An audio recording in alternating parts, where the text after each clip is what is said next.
From the Cronkite studios in downtown Phoenix, this is Cronkite News. It's International Day of the Girl today, and Boy Scouts are now welcoming girls into their troops. Plus, Arizona Congresswoman Kirsten Sinema says she's ready to wear a ring, one that's embedded with her financial information in an effort to make a cashless society. And the outdoor jail Tent City is closed for good. How is this change impacting taxpayers? Cronkite News starts now. Good evening and welcome to Cronkite News on Arizona PBS. I'm Madison Connor. And I'm Tyler Finger. Thank you for joining us. In historic change, the Boy Scouts announced plans today to admit girls into the Cub Scouts starting next year and to establish a new program for older girls using the same curriculum as the Boy Scouts. Reporter Fortessa Latifi is tracking the response here in Arizona. The CEO of the Grand Canyon chapter told me this afternoon that this decision was not a political one, even though that's been much of the reaction on social media since this morning's announcement. The Boy Scouts of America outlined a plan in which girls will be allowed to participate in the Boy Scouts, but the dens will be separated by gender until the age of 14. Cub Scout packs, which are larger than dens, can accept both boy and girl members. And starting in 2019, girls will be able to earn the coveted rank of Eagle Scout. The Grand Canyon Council is the 5th largest Boy Scout council in the U.S., and it's headquartered in Phoenix. CEO Larry Abbott told me he didn't know the decision was coming today, but he is prepared and excited about the new options for parents and families.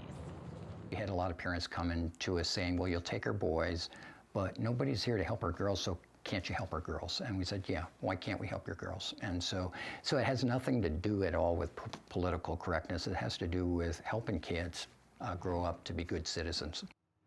But the Girl Scouts organization isn't happy about the move, saying it strains the bond between the two groups. In a letter obtained by BuzzFeed, Girl Scout President Kathy Hapinka Hannon wrote, "It is unsettling that BSA would seek to upend a paradigm that has served both boys and girls so well throughout the years by undercutting Girl Scouts of the USA." The announcement came on International Day of the Girl. In downtown Phoenix, Fortessa Latifi, Cronkite News. The Arizona legislature launched an LGBT caucus today on the 29th anniversary of National Coming Out Day. The caucus is composed of 4 state representatives who will be the voice for Arizonans who identify as LGBT. According to data from the Movement Advancement Project, that's 4% of adults in Arizona. The caucus plans on creating legislation to improve the lives of lesbian, gay, and transgender residents.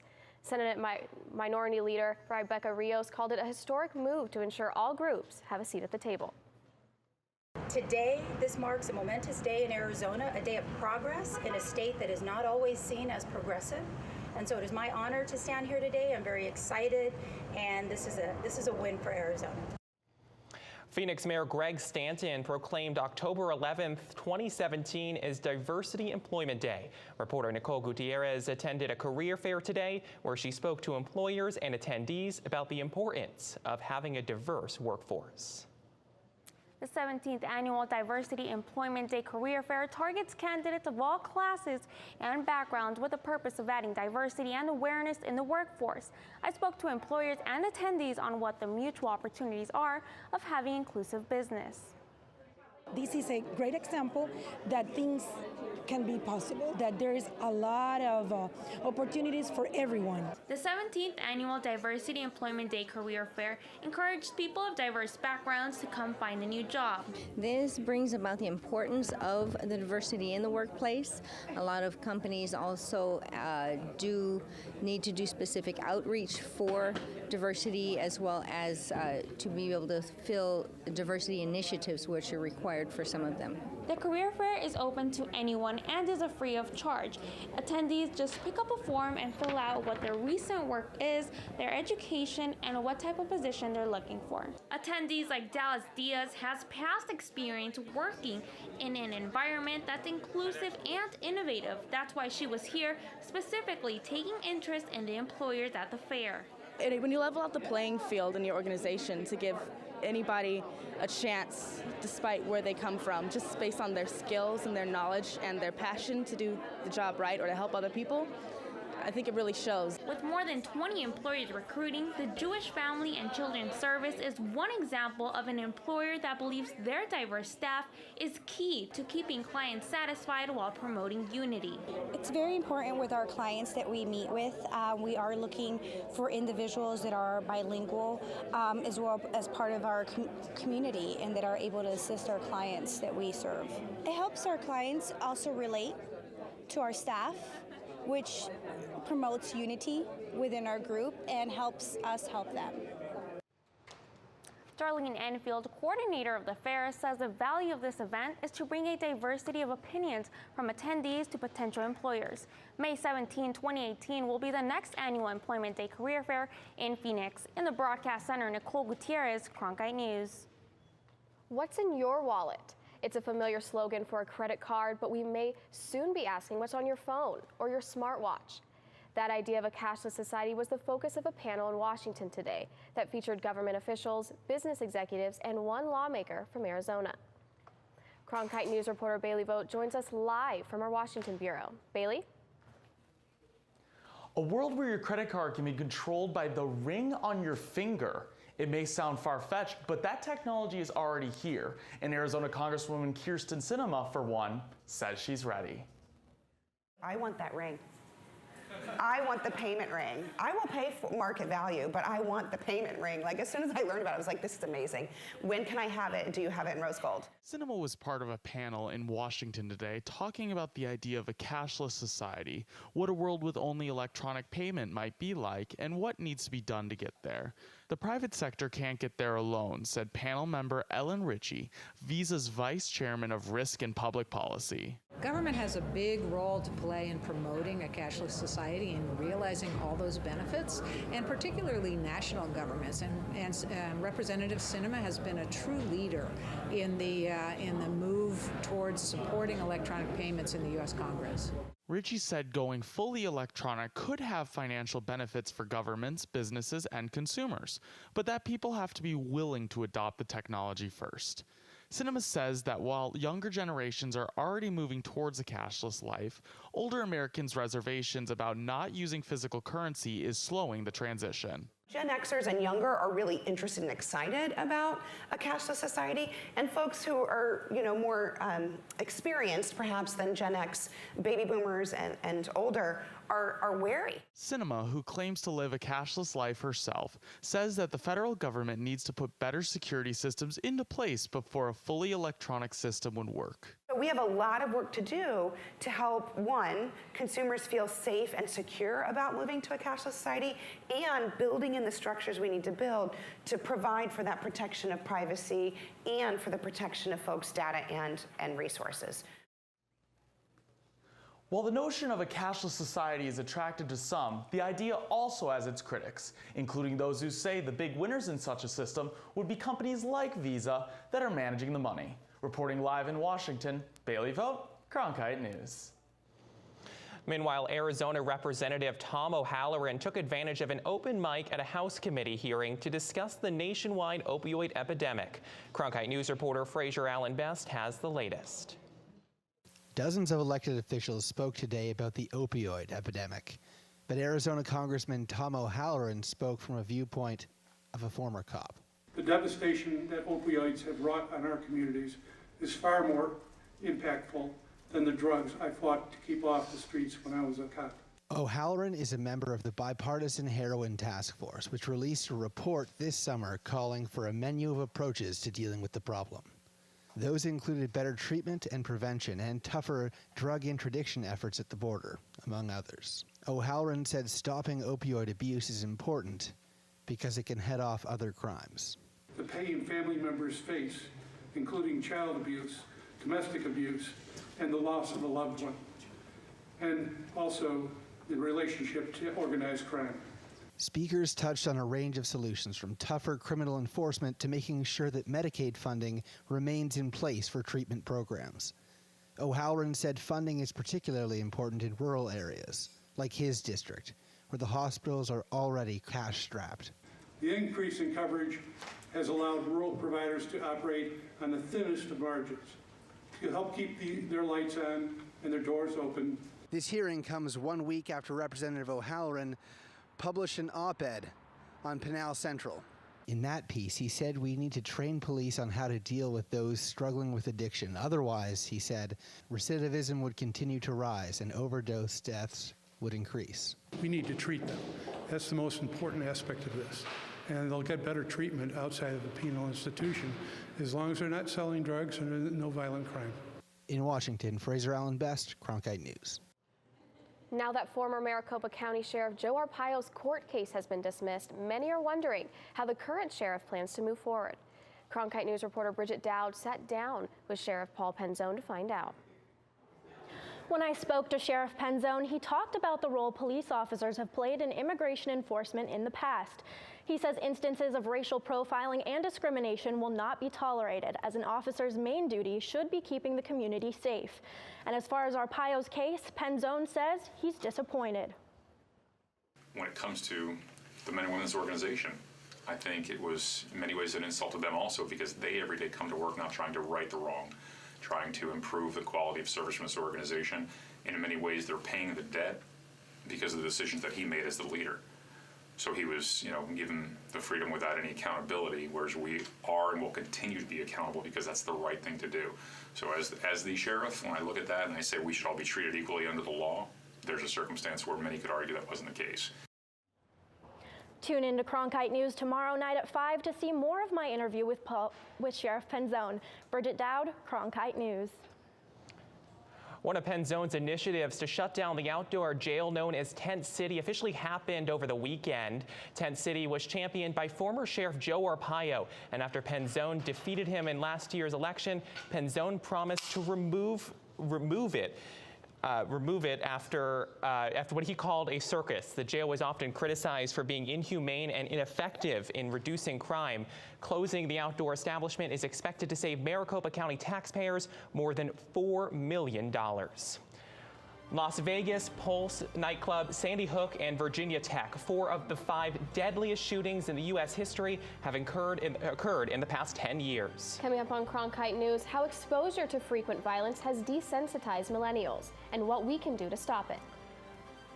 What if you could practice yourself into peace? That's what One Valley Meditation Center is hoping for.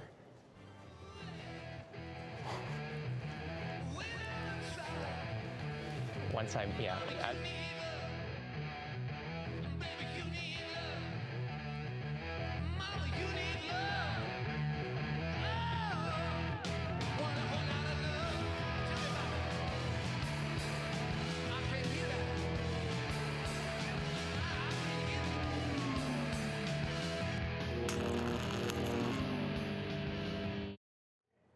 The timeline of the Las Vegas shooting massacre continues to change as the investigation progresses.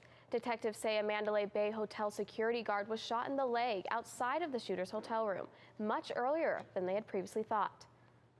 What we have learned is Mr. Campos was encountered by the suspect prior to his shooting to the outside world. Before, we were starting to look to the guard's appearance outside his door as perhaps being the beginning of the end of the event. And now it looks like it may be more the beginning of the event. In the revised timeline, police say investigators still don't know what made the shooter stop firing on the crowd or what his motive was. They say he had personal protection equipment in his room, which leads police to believe the shooter may have had a plan to escape.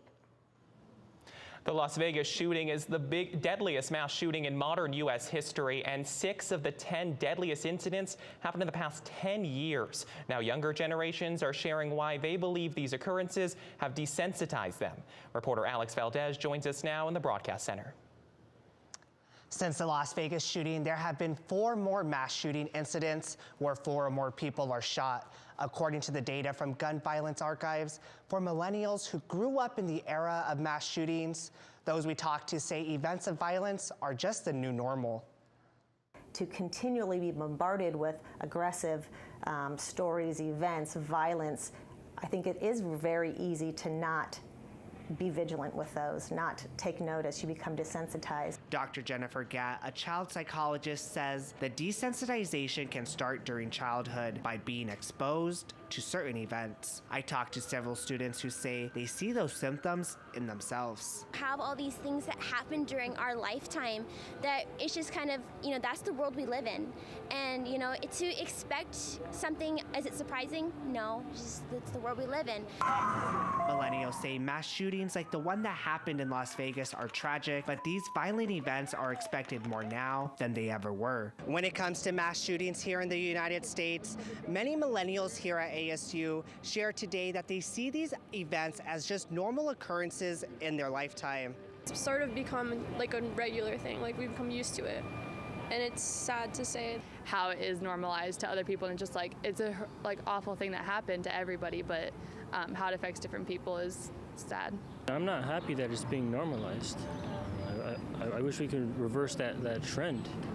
The way to reverse the trend starts early in life. You have access to violent video games and movies and music and social media. I think the desensitization is, certainly could happen at a younger age.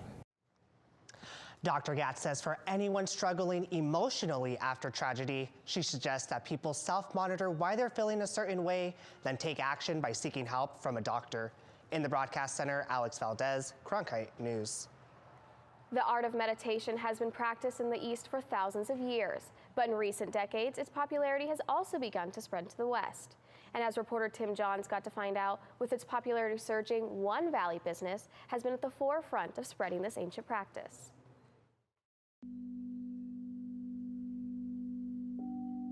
Margaret Beresford, like many of us, leads a seemingly non-stop and stressful life. Tired of feeling disconnected from the world around her, Beresford turned to meditation several years ago. I'm using it as a way to actually reconnect with myself, center myself, and be present in the moment so I can be in the moment and connect with people in the moment. Beresford practices at Current Meditation, the world's first meditation franchise that opened its doors in Arcadia just last year. Ross Weissman is the CEO of Current Meditation. He believes that one of the reasons why meditation is so popular among people is because its benefits stay with you throughout the entire day. Every class that we put on has scientifically backed techniques included. Those are mindfulness techniques and harmonic sound. Each of those are techniques that bring your brain through different brainwave states. Weissman isn't alone in his thinking. According to Fortune magazine, meditation is now a billion-dollar business and one that Weissman is keen to become an industry leader in. Current Meditation plans to open up as many as 175 new locations nationwide in the next 3 years. And for Beresford, she hopes that others are able to benefit from this growing trend as much as she has. I'm working towards getting to the place where I feel like I would be able to have the control over my mind in a much deeper way that would allow me to live my best life. But in the meantime, Current Meditation says it can help people find a moment of peace in their stressful lives. In Arcadia, Tim Johns, Cronkite News. Arizona has focused its sights on developing sustainable solar energy over the last decade. And now lawmakers have set their sights on the western part of the state. Coming up on Cronkite News, these solar developments will be bringing much more than just sustainable energy to the community. And we've been seeing ourselves keep this warm weather. What's coming up next? I'll have your 7-day forecast coming up on Cronkite News. When a story comes in the morning, we're out the door as fast as we can go. But it's also great to spend more time in communities and produce projects. From the borderlands to the cities, the reservations, and even the state capitol, we want to get to the heart of the matter. When the lights come on in the studio, we know our hard work is about to pay off. We love what we do here at Cronkite News. We're proud to tell the stories of our state. Now more than ever, it's important to have a trusted news source, and that's Cronkite News. I'm Ted Simons, host and managing editor of Arizona Horizon. Join us each weekday at 5:30 and 10 as we bring you the top newsmakers who impact the state. We cover the stories in depth that shape and affect our local communities, and we take the time to ensure that all voices are equally heard. For more than 30 years, Arizona Horizon has been your voice and your source for what matters most, right here on Arizona PBS. Right now, firefighters are trying to get nearly 24 wildfires under control across the state of California. At least 21 people are dead and 3,500 homes and businesses have been destroyed in some of the most destructive wildfires in the state's history. Some of the worst are in the state's wine country. At last check, more than 8,000 firefighters are battling the blazes. La Paz County officials hope to turn sunlight into gold, or at least more green for the county and its residents. Officials believe a proposed solar power project will bring jobs to the county, but they need help from Congress first. Cronkite News reporter Trevor Fay has the story from our Washington bureau. Less than 20% of land in Arizona is privately held, and in La Paz County, that number falls to just 6%. Arizona Congressman Paul Gosar says that's not enough private land to spur economic development. Because of the immense federal footprint in the county, a land transfer is necessary to secure enough space for meaningful renewable energy development. So Gosar is pushing a bill to transfer 8,000 acres from federal to county hands. The land could be used to develop a massive solar power project. The privately funded project would be off Interstate 10 near the Maricopa County border. D.L. Wilson of the La Paz County Board of Supervisors says a solar plant could provide jobs for his county. Our vision is to attract new industry, especially photovoltaic solar development, to this strategic location to diversify our local economy, create quality jobs, and increase the tax base so our rural county can adequately meet the growing needs of our citizens. But the Center for Biological Diversity says the government should not be in such a rush to give away public lands. Brett Hartle, Government Affairs Director for the center, says he supports renewable solar energy, but calls Gosar's bill shady. Hartle claims a private power project could end up benefiting private companies more than citizens, and he called for more public input on an economic project of this size. In Washington, Trevor Fay, Cronkite News. We got a taste of cooler weather on Monday, but that quickly faded away. Meanwhile, things are heating up in the tropics. Chelsea Ray Ibanez is tracking our weather. Chelsea? Earlier this afternoon, Ophelia was named the 10th tropical storm to become a hurricane in the Atlantic. Now, this type of streak has not happened since 1893. Thankfully, this storm will not be reaching the United States, where Phoenix is leading the nation's high at 96. It does get a little bit cooler as we get up north. Grand Canyon right now at 72, Flagstaff at 66, Prescott at 78. But when we come further into the valley, we do get back into those warm temperatures into the mid-90s. Thankfully, those are going to cool off later tonight. Cave Creek will be at 77, Apache Junction at 79, Florence at 78 around 9 p.m. tonight. For the rest of our week, we will stay warm. We're going to be at 94 tomorrow, 93 on Friday, Saturday 92, and we're going to see a little bit of a jump on Sunday, 95 as our high, and we're going to carry that onto Monday and Tuesday. We'll see a little bit of a dip on Wednesday at 93 and clear skies for the remainder of the week. I'm Chelsea Ray Ibanez, Cronkite Weather. It's a path to hope and independence for some Arizonans living with Down syndrome. Coming up on Cronkite News, we take you to Gigi's Playhouse, where smiles and sensory learning go hand in hand. Tickets are now available for the annual Walter Cronkite Award for Excellence in Journalism Luncheon, held Thursday, October 19 at the Sheraton Grand Phoenix. Join media industry and community leaders in honoring award-winning co-anchors and co-managing editors of the PBS NewsHour, Judy Woodruff and the late Gwen Ifill. To learn more or to purchase tickets, call 602-496-0482 or visit cronkite.asu.edu/luncheon. What are you doing? Possibilities. Your day is filled with them. Reach up, energy in the fingertips, collapse. TV, play Downton Abbey. And PBS helps everyone discover theirs.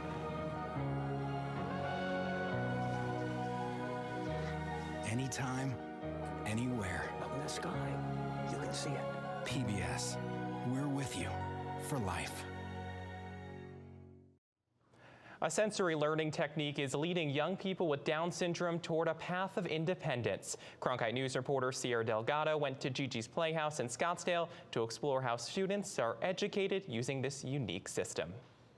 7, 8. Brett Schatzman counts on learning at Gigi's Playhouse, a center for people of all ages diagnosed with Down syndrome. Math is fun. I'm very nervous about math. Touch math is a sensory type of learning that helps students count numbers. They use touch points to help the students know what number is what and how to add them. 4. Enrollment is free, and students are paired with tutors who help them with their homework and study sessions, no matter how they learn. Some people are more visual learners, and some are more auditory, like hearing. They can hear something and learn it. And some people are very tactile, where it helps to touch and do things in order to learn. St. John says students of sensory learning can better grasp the abstract concept of numbers. Marlene Schatzman, Brett's mom, says that has opened up avenues of independence for her son, now that he is out of high school. He had somewhere to be every single day, and when that stops, you're kind of like, what's going to happen? He has a place to be, and his life is fulfilled. You know, that's all we all want, is just to have somewhere to be and to belong. According to the National Center of Health, Physical Activity, and Disability, a 2015 survey says 57% of adults with Down syndrome were employed. More than 30% of those taking the survey said they were unemployed because of lack of job skill teaching programs and job coaching. How about cooking next door? Not yet, we'll wait for just got it done. Schatzman hopes sensory learning will help Brett find a job one day. In Phoenix, Sierra Delgado, Cronkite News. Cronkite News is proud to be the news division of Arizona PBS. Here's what's coming up on Arizona Horizon and PBS NewsHour. On the next Arizona Horizon, efforts are underway to incorporate the Santan Valley, and a new documentary tells the story of astronomy in southern Arizona. It's the next Arizona Horizon. I'm Judy Woodruff. On the next NewsHour, we're on the ground in Iran to gauge reaction there to U.S. threats to leave the nuclear deal. That's Wednesday on the PBS NewsHour. That's it for Cronkite News tonight. Thanks for joining us. For top Arizona stories anytime, go to our website, cronkitenews.azpbs.org.